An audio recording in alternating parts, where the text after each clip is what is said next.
আজকে হচ্ছে আমার কিছু চীনা হাঁসের ডিম চেক করব। আসসালামু আলাইকুম এভরিওয়ান, আমি আসাদ মানিকগঞ্জ থেকে। চীনা হাঁসের কোলেও যদি আমরা ডিম বসাই কিংবা ইনকিউবেটরেও যদি ডিম বসাই, নিয়মিত কিন্তু ডিমগুলোকে চেক করতে হবে কোন ডিমের ভিতর হচ্ছে ভ্রূণ মারা গেছে। যে ডিমের ভিতর মূলত ভ্রূণ মারা যাবে বা বাচ্চা মারা যাবে, সে ডিমটাকে আমরা খুব দ্রুত সরিয়ে ফেলব। তা না হলে দেখা যাবে সে ডিম থেকে দুর্গন্ধ বের হবে এক প্রকার, আর সে দুর্গন্ধটা হচ্ছে বাদবাকি ডিমগুলোকেও নষ্ট করে ফেলতে পারে। যেহেতু আমরা খালি চোখে না দেখলেও প্রত্যেকটা ডিমে কিন্তু শত শত লক্ষ লক্ষ ছিদ্র থাকে। সে ছিদ্র দিয়ে হচ্ছে বাচ্চারা ভিতর থেকে অক্সিজেন নেয়, আর্দ্রতা নেয়। তো সেটা যদি আমরা সরিয়ে না ফেলি, সেদিক থেকে বাচ্চারা হচ্ছে দুর্গন্ধটা টেনে যখন ওরা হচ্ছে অক্সিজেনের সঙ্গে নেবে, সে বাচ্চাগুলো হচ্ছে ডিমের ভেতর মারা যেতে পারে। এজন্যই আমরা হচ্ছে প্রতিনিয়তই হচ্ছে ডিমগুলোকে চেক করি। আমি মূলত 4 থেকে 5 দিন পর পর কিংবা অন্তত 1 সপ্তাহে একবার ডিমগুলোকে চেক করার চেষ্টা করি, মানে সবগুলো ডিমের ভিতর ভ্রূণ আছে কি না আদৌ। তো আজকেও সে কাজটাই মূলত করছি। আর টোটাল আমাদের এখানে 4টা চীনা হাঁস আছে, 4টা চীনা হাঁস মিলিয়ে প্রায় 80 থেকে 90 পিসের মতো ডিম আছে। যেহেতু আমাদের বেশ কয়েকটা চীনা হাঁস আমরা কুচে ছাড়িয়ে দিছি, মানে যাদের নিচে হচ্ছে 8 থেকে 10টা করে ডিম ছিল, সেই হাঁসগুলোকে হচ্ছে ছাড়িয়ে দিছি।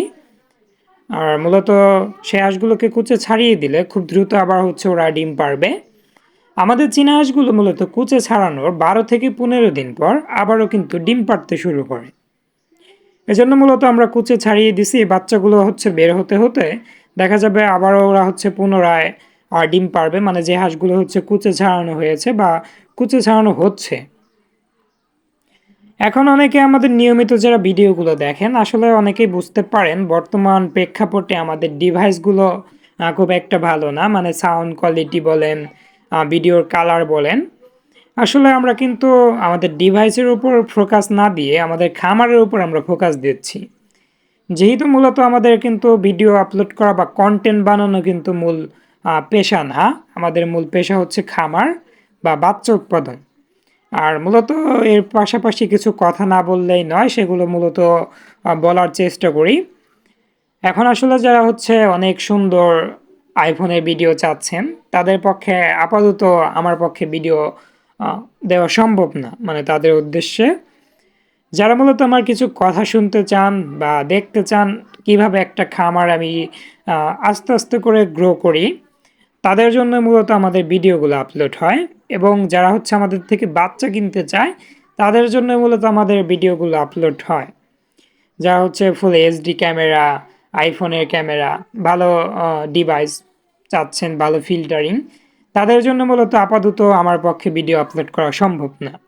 যেহেতু আমি মূলত এখন খামারের উপর ফোকাসটা দিচ্ছি, ডিভাইসের উপর না। যখন কিনা আল্লাহ সুবহানাহু ওয়া তাআলা আমাদের বিজনেসটাকে অনেক বড় করে দেবে, তখন হয়তো আমরা 2-3 লাখ টাকার ডিভাইস ব্যবহার করতে পারবো। যেহেতু এখন আমাদের যদি 2-3 লাখ টাকা কিংবা 1 লাখ টাকার একটা ফোন আমরা নেই, সো দেখা যাবে ওই টাকাটা হচ্ছে আমাদের কোনো কাজে আসবে না। যেহেতু কন্টেন্ট থেকে আমাদের ইনকাম করার কোনো ইচ্ছে নেই। আর ওই 1 লাখ টাকা যদি আমার হাঁস মুরগিতে আমি ইনভেস্ট করি, দেখা যাবে আগামী 2 থেকে 3 মাস পর আমার পার মান্থ 20 থেকে 30 হাজার টাকা অনায়াসে কিন্তু চলে আসবে।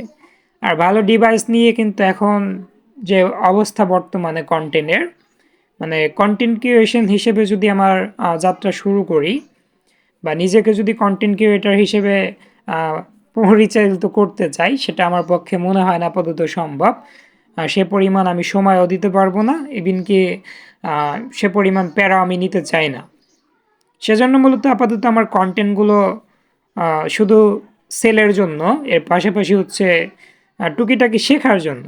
যেমন আমরা বই পড়ে কিন্তু প্র্যাকটিক্যালি কোনো কিছু দেখতে পাই না বা শিখতে পারি না। সো বই পড়েই কিন্তু প্র্যাকটিক্যালি শিখে নিতে হয়। আমাদের কথাগুলোও সেরকম, কথাগুলো হচ্ছে কাজে লাগবে, ভিডিওটা কাজে না লাগলেও। আর ভিডিওতে টুকিটাকি যতটুকু বোঝানো সম্ভব বা বোঝানো যায় ততটুকু বোঝানোর চেষ্টা করব। কথা বলতে বলতে আমাদের ডিম কিন্তু প্রায় সবগুলোই চেক করা কমপ্লিট। 2টা ডিম হচ্ছে নষ্ট বের হয়েছে। আর 2টা হাঁসের কোল থেকে আগামী 2 দিন পর হচ্ছে বাচ্চা বের হবে। সে বাচ্চাগুলো অলরেডি হচ্ছে বুকিং হয়ে গেছে। সে বাচ্চাগুলো বের হওয়ার পর পর হচ্ছে চলে যাবে। সেই আপুটার কাছে গত কয়েকদিন আগে যে আপুটা হচ্ছে বাচ্চা নিল আমাদের থেকে, আর আপনাদের যদি কারো বোর্ডিং কমপ্লিট চীনা হাঁসে বাচ্চা প্রয়োজন হয় অবশ্যই আমাদের থেকে নিতে পারবেন। আর এখানে আমাদের একটা মেল 4টা ফিমেলকে নিয়ে হচ্ছে কোনো একটা মিটিং করতেছে, মানে কোথায় ডিম পারবে, যেহেতু যেখানে ডিম পারে আসাদের চোখ পড়ে যায়।